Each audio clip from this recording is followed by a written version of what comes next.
क्या आप भी मेरी तरह फ्रूटिंग प्लांट्स लगाने के शौकीन हैं? प्लांट्स नर्सरी से घर भी लाते होंगे, उनको लगाते भी होंगे, लेकिन फ्रूट्स नहीं बनते होंगे, ना उनकी ग्रोथ होती होगी, है ना?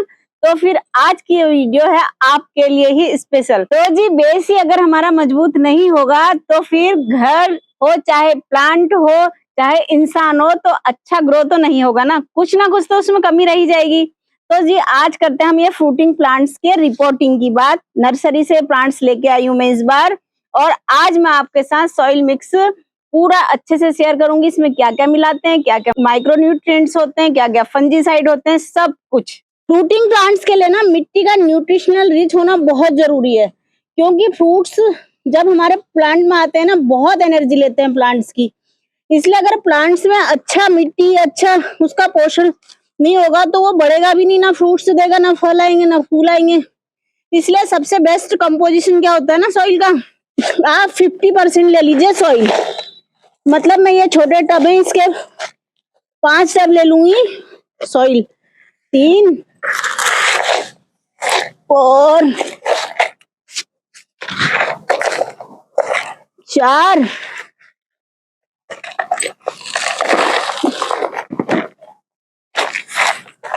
और ये हो गया 5। 50% ले ली मैंने सॉइल, उसमें 10% मैंने ले लिया है राइस हस्क। मैं अपने प्लांट्स में ना अधिकतर राइस हस्क का यूज करती हूँ, क्योंकि ये डिकम्पोज होने के बाद बहुत अच्छा न्यूट्रिशन बनता है। कोकोपीट भी आप लोग यूज कर सकते हैं अगर नहीं है तो। और 10% इसमें मिला लीजिए सैंड। अगर आपके एरिया की मिट्टी चिकनी है तो आप लोग सैंड को 20% मिलाइए और 40% सॉइल मिलाइए। मेरे एरिया की मिट्टी अच्छी रहती है इसलिए मैं सिर्फ 10% ही सैंड मिला रही हूँ।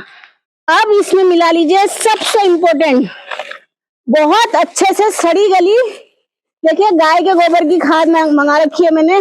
गाय के गोबर की खाद देखिए इस तरह की, बिल्कुल कम से कम 2 साल से मेरे पास ये रखी हुई थी। मैं आज अपने फ्रूटिंग प्लांट्स के लिए इसे यूज कर रही हूँ। 30% आप ये मिला लीजिए अप्रोक्स, मतलब जैसे हमने 5 टब मिट्टी ली थी तो 3 टब ये। इतनी अच्छी खाद है ना ये, बिल्कुल देसी गाय की। ये 3 टब हो गए खाद के। अच्छा जी, अब ये हो गया। अब जैसे ना हमें खाने के साथ एंजाइम चाहिए, पेट में कीड़े वीड़े ना हो तो उसकी दवाई भी खाते हैं ना हम लोग बीच बीच में। उसके लिए देखिए क्या डालते हैं। माइक्रो न्यूट्रिएंट्स के लिए राख हो गया, potash, phosphorus, calcium, zinc, magnesium, और एक फंजीसाइड का भी ये काम करता है। इतने हिस्से में आप कम से कम 5 चम्मच राख, 5 टेबल स्पून राख मिला लीजिए। और ये नीम खली है, निमिटोड्स के लिए हद दवाई मैंने आप लोगों को बहुत बार शेयर भी किया है। कम से कम इतने में ना 250 ग्राम, मतलब पाव भर आप लोग नीम खली को मिला लीजिए। ये मिट्टी को पोरस बनाता है, मिट्टी का टेक्सचर अच्छा करता है, एनपीके का भी बहुत अच्छा सोर्स होता है, और मिट्टी में बिल्कुल भी कीड़े मकोड़े नहीं होते नीम के उससे। और फंजीसाइड का तो ये काम करता ही करता है। ये सब मिला लीजिए। इसमें थोड़े से दाने ना मैं डीएपी के यूज करती हूँ। शुरुआत में तो मैं नहीं करती हूँ, लेकिन जब पौधे को लगाते हैं ना जड़ों की मजबूती के लिए थोड़ा सा डीएपी डाल लिया कीजिए।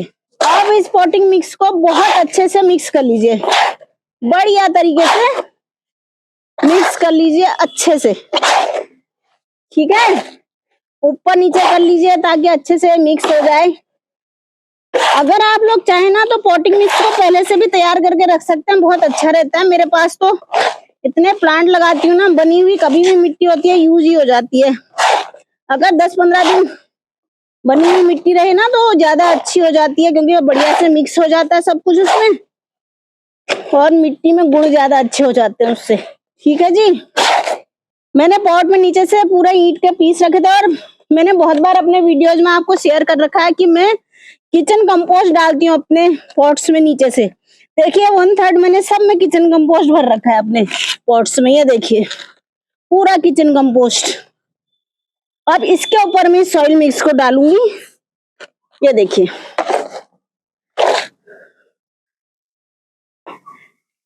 अच्छे से डाली।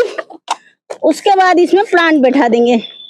देखिए जब प्लांट को नर्सरी से लाते हैं ना हम और अपने घर पे लगाते हैं तो उसकी रूट बॉल बिल्कुल डिस्टर्ब नहीं होनी चाहिए, वरना ना प्लांट बहुत जल्दी शॉक में चले जाता है। क्योंकि नर्सरी का वातावरण और हमारे घर का वातावरण में थोड़ा फर्क होता है। वहां पौधे बहुत सारे होते हैं ना, तो आपस में ह्यूमिडिटी से एक दूसरे से वो जुड़े रहते हैं, उनका एटमॉस्फेयर वहां अलग होता है, घर का अलग हो जाता है। इसलिए रूट बॉल कभी भी डिस्टर्ब ना होने दें अपने प्लांट्स की, वरना प्लांट ना बहुत स्ट्रेस में आ जाते हैं।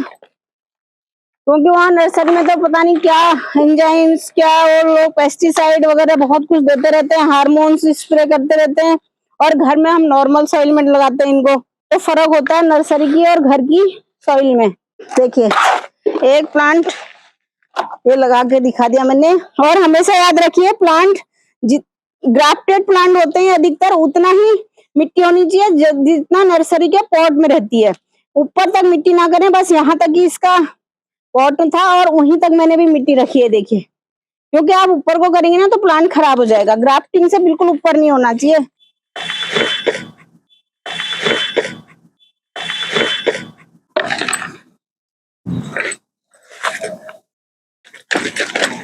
फ्रूटिंग प्लांट्स के लिए बहुत इंपॉर्टेंट बोन मील होता है। इसको आप हर 15 दिन में, महीने में जरूर डालें अपने प्लांट्स में।